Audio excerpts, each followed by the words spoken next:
Assalamualaikum warahmatullahi wabarakatuh. Selamat siang teman-teman. Kami dari kelompok 4 akan mempresentasikan hasil dari diskusi kami. Makalah kami berjudul Pemikiran Filsafat Ikhwan As-Safa.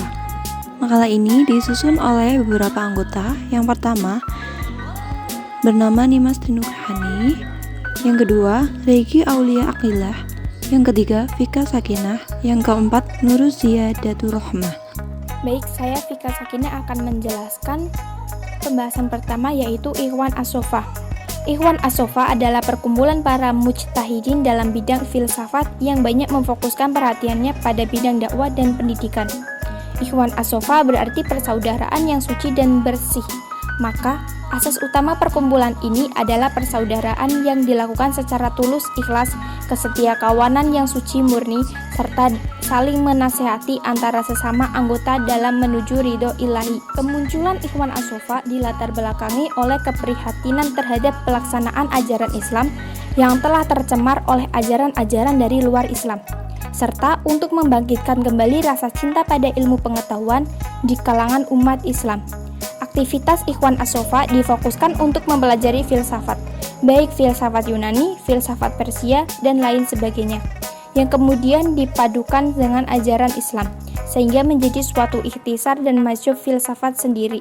Dari hasil pembahasannya, Ikhwan As-Safa menyusun sebuah buku yang terdiri dari sejumlah risalah yang berjudul Rasail Ikhwan As-Safa wa Al-Qulah Al-Wafa. Kitab ini terdiri atas 4 jilid yang berisikan ikhtisar tentang pengetahuan yang ada ketika itu, yang mencakup semua objek studi manusia. Ikhwan As-Safa antara lain mengajarkan tentang dasar-dasar agama Islam yang didasarkan pada persaudaraan Islamiyah atau ukhuwah Islamiyah, yaitu suatu sikap yang memandang seseorang muslim tidak akan sempurna kecuali ia mencintai pemikiran Ikhwanus Safa saudaranya seperti mencintai saudaranya sendiri. Sebagai sebuah organisasi, ia memiliki semangat dakwah dan tabligh yang amat militan dan kepedulian yang tinggi terhadap orang lain. Baik, selanjutnya adalah pembahasan mengenai pemikiran-pemikiran filsafat Ikhwan As-Safa.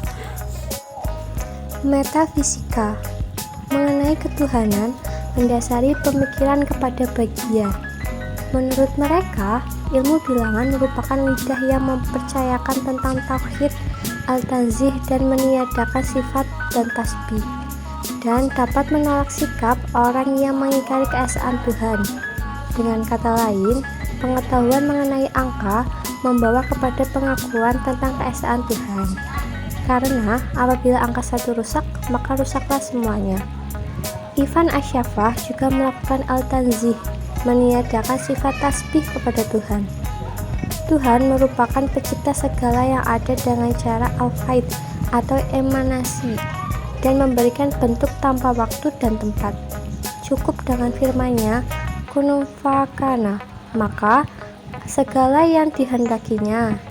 Ia berada pada segala sesuatu tanpa berbau dan bercampur, seperti adanya angka 1 dalam tiap-tiap bilangan. Sebagaimana bilangan 1 tidak dapat dibagi dan tidak serupa dengan bilangan lain. Dengan demikian pula tidak ada yang menyamai dan menyerupai. Pemikiran filsafat Ikhwan As-Safa yang kedua ada jiwa. Ikhwan As-Safa memandang manusia terdiri dari 2 unsur. Jiwa manusia imateri berada di dalam tubuh atau materi yang awalnya tidak mengetahui apa-apa, tetapi memiliki kemampuan untuk menerima pengetahuan secara beransur-ansur, dan raga yang merupakan campuran dari tanah, air, udara, dan api. Kemurnian jiwa menurut Ikhwan As-Safa ini dibuktikan oleh firman Allah. Allah mengeluarkan kamu dari kandungan ibumu dalam keadaan tidak mempunyai apa-apa, tetapi memiliki kemampuan untuk menerima pengetahuan secara beransur-ansur. Manusia wajib diberi ilmu atau pengetahuan agama dan filsafat untuk mengaktualkan jiwa dan keyakinannya. Dengan pendidikan yang benar, jiwa manusia menjadi suci. Jiwa yang suci disebut Ikhwan As-Safa sebagai malaikat. Dalam potensi ketika maut datang, jiwa yang kotor akan mengaktual menjadi setan, tidak naik ke alam surga di langit. sapi terombang-ambing dalam gelombang materi, menderita dalam neraka materi di bumi dan lapisan udara di bumi langit atau falak bulan.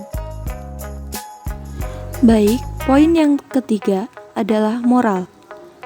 Ikhwan as-Safa bersifat rasionalitas. Untuk itu, suatu tindakan harus berlangsung bebas merdeka. Dalam mencapai tingkat moral dimaksud, seseorang harus melepaskan diri dari ketergantungan materi, kesabaran dan ketabahan, kelembutan, dan kehalusan kasih sayang, keadilan, rasa syukur, mengutamakan kebajikan, gemar berkorban untuk orang lain, dan harus menjadi karakteristik pribadi. Sebaliknya, bahasa kasar, kemunafikan, penipuan, kezaliman, dan kepalsuan harus dikikis habis hingga timbul kesucian perasaan, cinta terhadap sesama manusia, dan keramahan terhadap alam. Jiwa yang dibersihkan akan mampu membentuk cahaya spiritual dan entitas-entitas yang bercahaya. Semakin suci jiwa, maka semakin dapat memahami makna desai yang tersembunyi dalam kitab suci dan kesesuaiannya dengan pengetahuan rasional dalam filsafat.